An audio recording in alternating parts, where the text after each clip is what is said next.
Halo Tribuners, percaya bahwa kamu bisa, maka kamu sudah setengah jalan di sana. Itu tadi adalah quotes dari Theodore Roosevelt. Bersama aku Joy, kita kembali lagi dalam Cakap-Cakap edisi bisnis.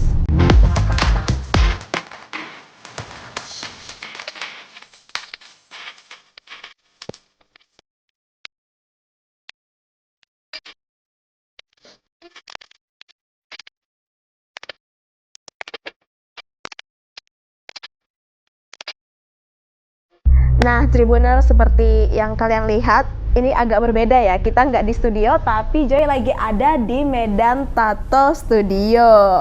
Seni merupakan hal yang nggak bisa dinilai melalui visual, tetapi juga melalui perasaan. Melalui seni, kita bisa menyalurkan emosional yang ada pada diri kita. Lantas, bagaimanakah pandangan seni itu sendiri dari seorang seniman tato ternama asal kota Medan?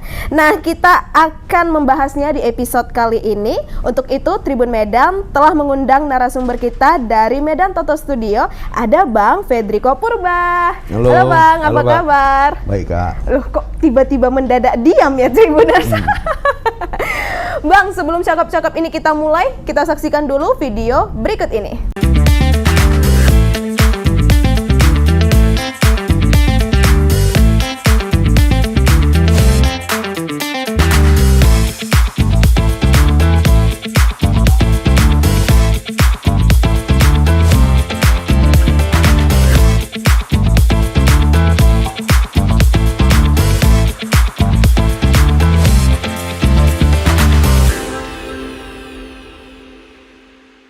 Nah, karena Joy udah ada di Medan Tato Studio, boleh nih Bang, kita kasih tahu ke Tribuners bagaimana sih sejarah berdirinya dari Medan Tato Studio. Kalau sejarah Medan Tato Studio awalnya itu dibentuk dari 5 orang, itu di tahun 2018. Awalnya 5 orang, terus waktu kena COVID kami memutuskan memutuskan jalan masing-masing, tapi aku di situ memilih untuk tetap memajukan studio inilah Kak, gitu awalnya. Oke, ini katanya Medan Tato Studio ini studio tato terbesar se-Sumatera Utara. Itu gimana Bang proses perjalanan panjangnya sampai bisa jadi studio tato terbesar se-Sumatera Utara? Kalau penyebutan itu sebenarnya dari klien-klien sih. Jadi awalnya kami nggak menyadari kami buka di sini, terus klien bilang, wah ternyata besar ya Bang, mungkin bisa jadi ini studio tato terbesar di Sumut kalau kata klien sama kawan-kawan gitu kan. Ya gitulah. Nah, Abang itu memang pada dasarnya punya background mungkin seniman, melukis atau bagaimana? Latar belakangku dulu pernah kuliah jurusan seni rupa, basicku melukis mural gitu. Awalnya dari situ, terus dulu sering berteman sama komunitas-komunitas tato. Akhirnya ada kesempatan kolaborasi, kita coba kolaborasi di situ. Terus dari situ aku ketika momen COVID itu aku tekunkan di dunia tato ini gitu Kak. Apa yang membuat Abang jadi beralih ke tato yang dulunya seniman mural gitu? Mungkin lebih suka, lebih enjoy juga dia dibandingkan misalnya yang sebelumnya lukisan medianya besar-besar ya, gitu kan, kanvas, gitu. Dinding. Kalau di tato ini lebih santai, terus lebih lebih enjoy lah melukis, teknik melukisnya, terus ada tantangan tersendiri kan, berbeda seperti melukis kan. Iya. Apa tuh perbedaannya Bang? Kan karena di kulit ya. Iya. Perbedaannya yang pertama kita harus mengerti dulu resiko apa yang mau kita buat. Jadi nggak bisa juga kayak kenceng-kenceng, nato, kalaupun kenceng kita harus tahu tekniknya, terus rasa sakit itu kan klien juga ngerasain itu kan, jadi ya harus penuh kehati-hatian lah. Itu yang bikin aku tertantang gitu sih. Abang udah berapa tahun sih Bang menjadi tato artis? Dari 2019. Yang paling rumit tato apa yang Abang buat yang diminta klien? Tato yang paling rumit itu relatif sih Kak. Yang paling rumit itu sebenarnya kalau klien banyak ininya, banyak requestnya sih. Banyak requestnya. Iya, misalnya gambar udah sesuai sama desain, rupanya minta tambahin ini, tapi itu nggak masalah lah. Nggak rumit-rumit kali lah. Kalau yang paling besar Bang, gitu. Yang paling besar, kalau secara teknik tingkat kerumitannya cukup agak tertantang memang, karena durasi pengerjaan itu bisa sampai 2-4 kali pertemuan gitulah. Oh, jadi tato itu bukan satu hari selesai? Enggak sehari selesai. Apalagi yang kayak full back itu bisa ya 3, 4, 5 kali perjumpaan lah, karena si klien juga takut nggak kuat gitu-gitu kan, harus kita jaga lah. Tapi pernah nggak sih Bang, abang nato gitu kan, terus kliennya di tengah jalan bilang, udahlah Bang, gak usah dilanjut? Sering. Hah? Sering. Jadi kalau kayak gitu gimana Bang? Ya kita suruh dia break dulu, besok datang lagi, atau setelah sembuh datang lagi gitu. Oh enggak, maksud Joy yang dia nggak betul-betul nggak mau lanjut lagi, separoh gitu? Ada, janji misalnya, Bang kita berhenti luar ini, besok lanjut, rupanya nggak datang-datang. Kan gitu-gitu banyak. Oh iya. Kalau gitu Bang, range harga boleh lah ya kita tanya, karena tadi ada nih yang nanya katanya, kalau tato kecil itu kira-kira di harga berapa ya katanya Bang? Kalau range harga di sini minimum price mulai dari 500 ribuan lah. 500 ribuan. Yang kecil-kecil. Cewek-cewek ya biasanya yang suka. Ya, cewek-cewek ada, laki-laki juga ada. Misalnya yang mau tato perdana kan, mau nyoba ngerasain sakit nggak sih gitu-gitu kan, itulah. Bagian yang paling sakit itu di mana Bang kalau ditato? Kalau banyak yang bilang itu di jari, terus di jari. Di perut samping, perut samping, sama di bagian belakang lah. Kalau di Medan Tato Studio ini minimal usia berapa sih Bang bisa ditato di sini?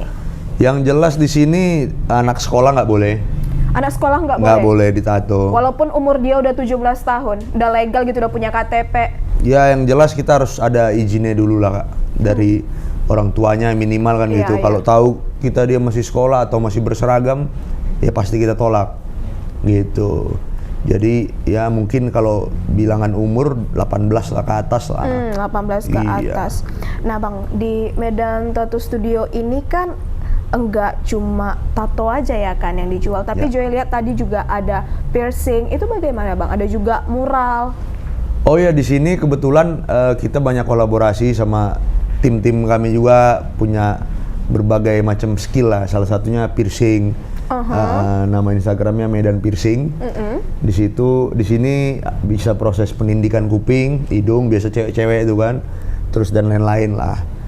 Kalau untuk mural sendiri kebetulan di kantor belakang, karena basicku dulu di mural, jadi aku nyediain kantor sama studio lukis sama teman-teman mural Medan gitu. Oh, berarti kayak kolaborasi gitu lah ya Bang. Betul. Abang ada nggak sih niat kayak mungkin turun ke jalan untuk ngajarin seniman-seniman jalanan gitu, ayo gabung dengan aku ke studio gitu?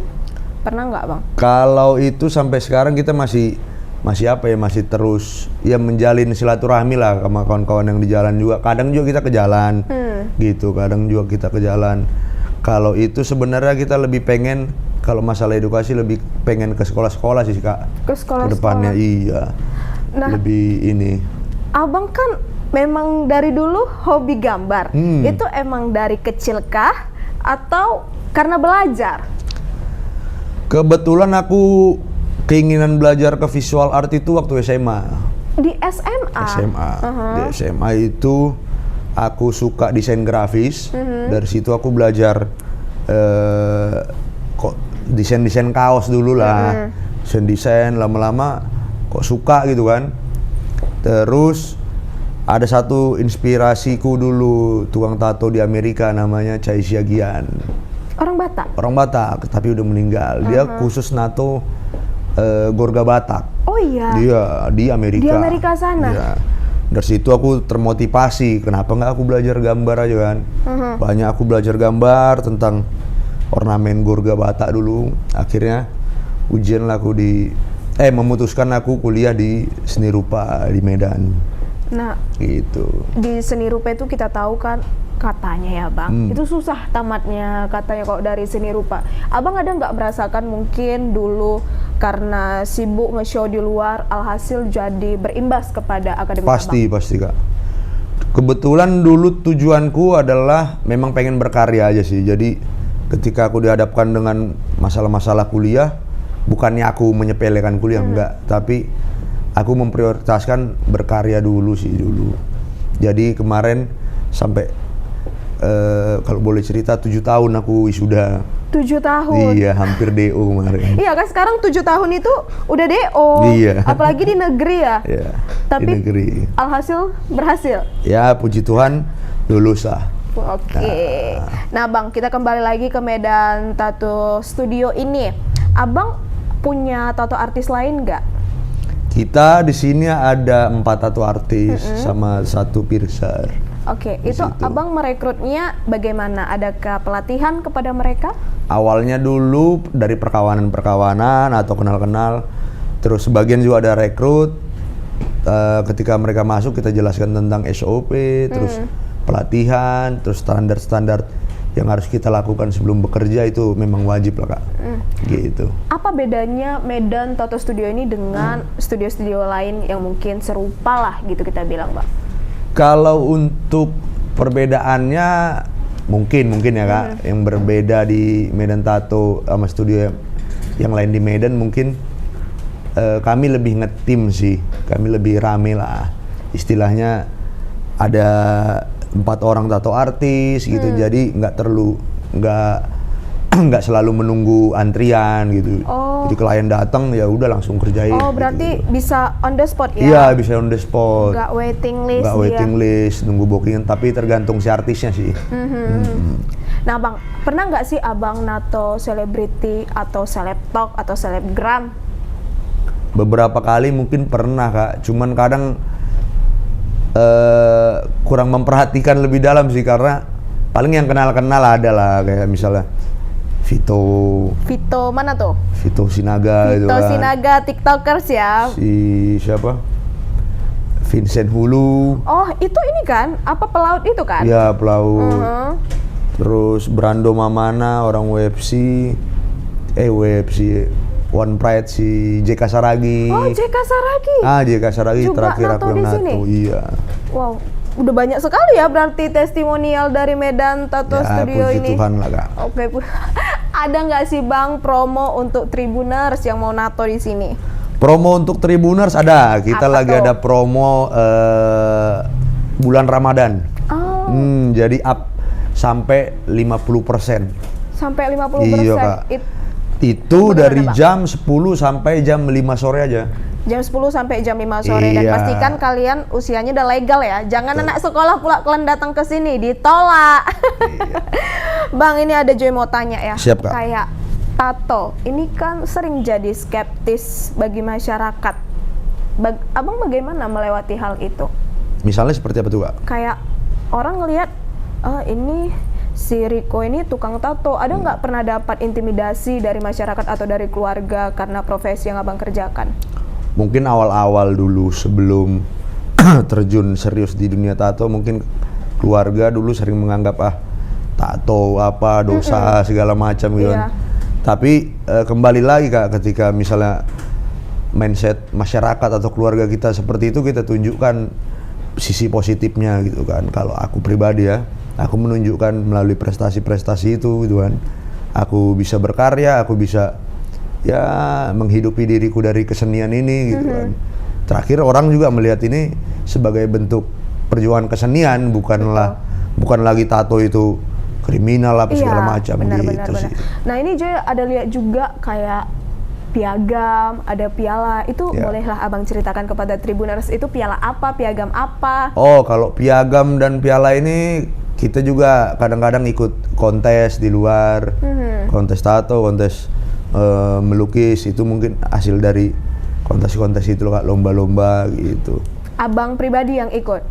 Kami tim, kadang juga ada tim. perwakilan. Nah, dari tim kami juga berangkat, kadang aku juga kadang aku jadi jurinya gitu Wow, gitulah. udah sampai jadi juri sekarang ya Bang? Iya. Keren sekali. Nah, apa goals Abang untuk Medan Tato Studio selama 2024 ini?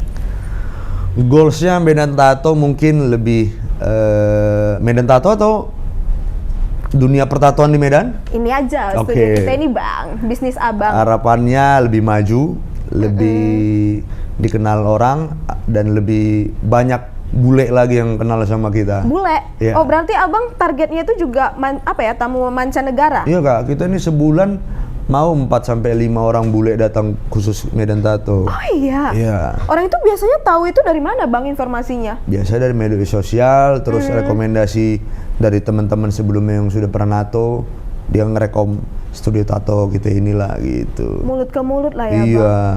Nah Abang bilang kan kayak mau itu kadang sampai 3-5 kali pertemuan. Nah bule-bule itu gimana Bang kalau dia mau balik?